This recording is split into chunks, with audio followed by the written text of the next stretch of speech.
happening, Magnus sites? I'm so glad I listened to the Drinker and crew and the rest of you. That rhymed. I hate to play, hate the game. Bars! I just watched the first episode, season 1, episode 1 of Cobra Kai. Yes, I know I got some catching up to do, but it's just like the boys. You know I'm going to catch up real fast, and I'll be with the rest of y'all.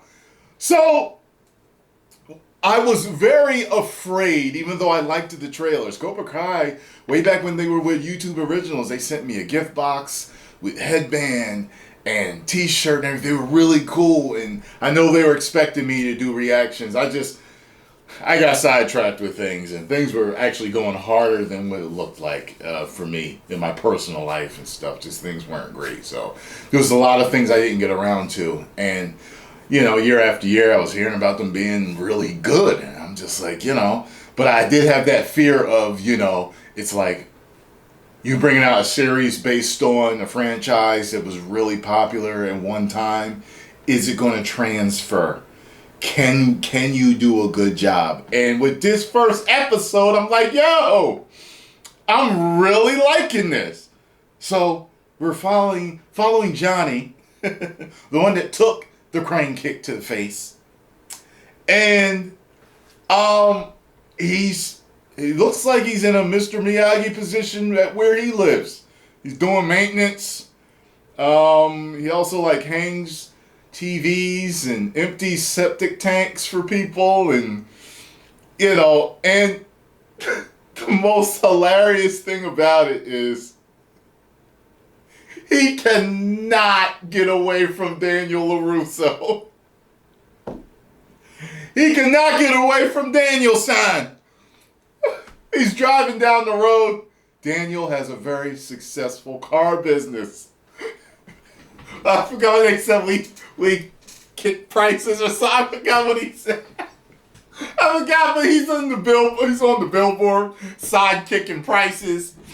He's seeing commercials for Daniel when he's watching TV. He's on the radio. I mean, it's ridiculous.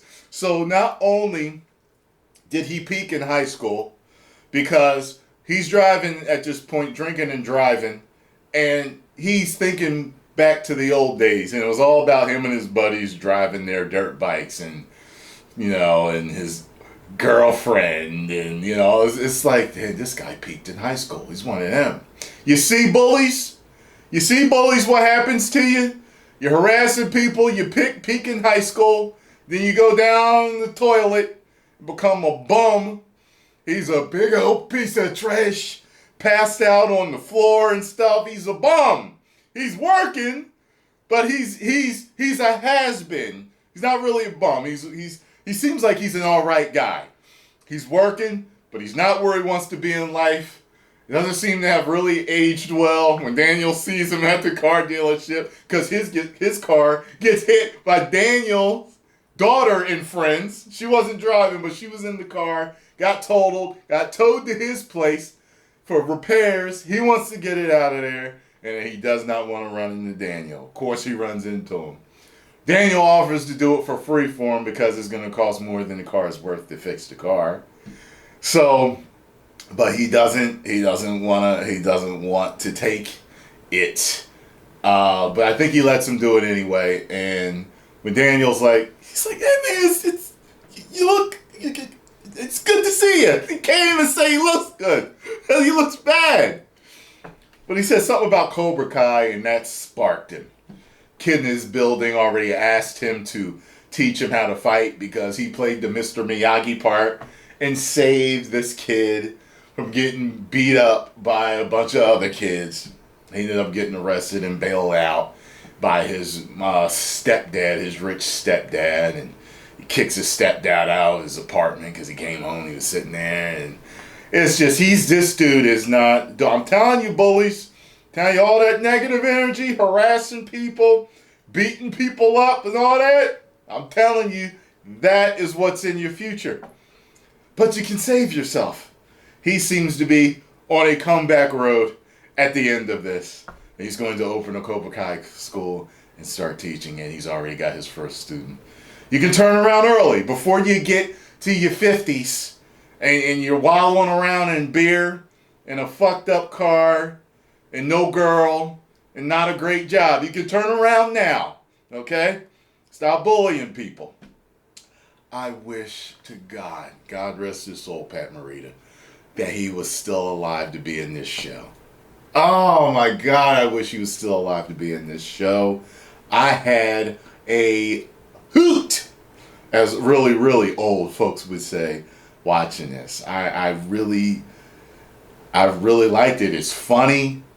It's really funny.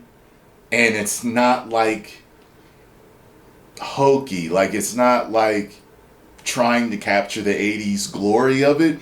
It's today. You know what I mean? Now, the fight he had with the kids looked way too choreographed to me. I was just like, all right, this is all, you know. But other than that, I loved the show. I'm going to give this first episode 5 out of 5 woos. So I will catch up to you guys in season, 5 or 6 it is at now. Chosen apparently is back, which I figured would eventually show his face since they've since had everybody come back into the show from the movies, so that I've seen in the trailers at least, or little snippets that I've seen. So yeah, get over to YouTube memberships or Patreon, whichever one you prefer. Sign up, because the reaction is right there. 10 million subscribers. Woo!